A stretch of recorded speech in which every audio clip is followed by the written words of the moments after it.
meus amores do quarto ano. Hoje a nossa aula agora é de história. Pois é, a chegada dos portugueses ao Brasil. Bom, em 1500, né, Portugal, a mando de Dom Manuel, rei de Portugal, enviou uma nova expedição comercial para as Índias. Bom, e aí, dessa vez, eles organizaram uma grande frota comandada pelo navegador Pedro Álvares Cabral. Pois é. E aí essa esquadra, né, partiu em março de 1500 de Lisboa, né, com a expectativa de encontrar novas terras em seu trajeto. Pois é.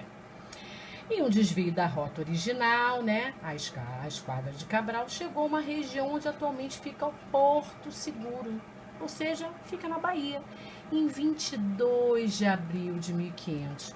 Vocês estão vendo essa foto aqui? Pois bem, essa foto aqui indica exatamente o monte que eles avistaram, né? E aí ele resolveu dar o nome de Monte Pascoal. Por que Monte Pascoal? Porque era época de Páscoa, né?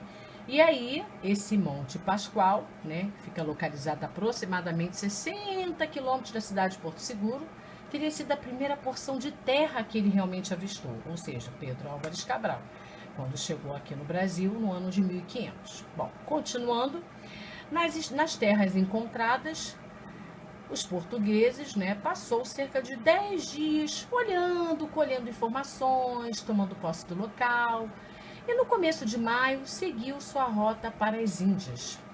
Em seguida, parte da frota retornou a Portugal, levando animais, plantas nativas, além de cartas, né, descrevendo o lugar que havia encontrado. Pois bem, cartas essas escritas pelo escrivão, que era a pessoa, né, foi enviada também pelo rei, que chamava Pero Vaz de Caminha, que era o escrivão da frota, que estava ali justamente para relatar todos os detalhes. Naquela época, tudo era, né, na base da carta.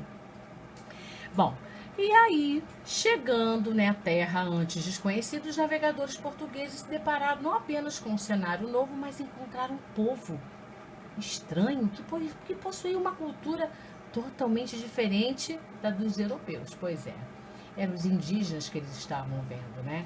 E dessa frota, né?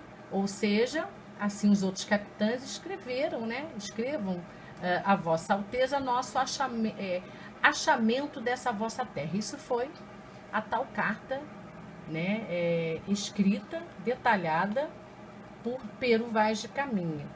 E aí onde ele dizia o seguinte, uma parte dela dizia: dali avistamos homens que andavam pela praia, obra de 7 ou 8, segundo disseram os navios pequenos, por chegarem primeiro.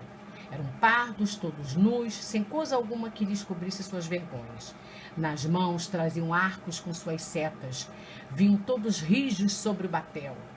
E Nicolau Coelho lhe fez o sinal que poupasse os arcos e eles os pousaram.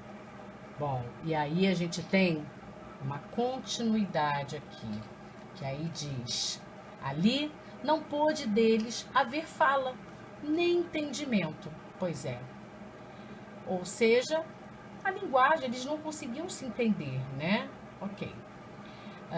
Por um mar quebra na costa. Somente deu-lhes um barrete vermelho e uma carapuça de linho que levava na cabeça e um sombreiro preto. Um deles deu-lhe um sombreiro de penas de ave, compridas com uma copazinha de penas vermelhas e pardas como de papel. Bom, esse foi o trecho, como eu disse a vocês, da carta de Pero Vaz de Caminha, que era o escrivão que acompanhou a frota de Pedro Álvares Cabral. Caminha descreveu a natureza, a grande quantidade de bichos e plantas e também esses primeiros contatos entre brancos e indígenas. Essa carta passou a ser considerada, gente, o primeiro documento escrito da história do Brasil. Bom, para Caminha, o primeiro encontro entre portugueses e indígenas foi inusitado, quer dizer, foi diferente, foi estranho mesmo, né? Além de não falarem a mesma língua, os nativos viram os portugueses como entidades que chegaram às suas terras. Mas os europeus, tomados por valores religiosos e que eram muito religiosos, viram os nativos como selvagens. Pois bem, esse foi o primeiro contato entre europeus e os indígenas. Na próxima aula, nós continuaremos com mais detalhes incríveis sobre esse contato entre europeus, né, e indígenas. Beijos!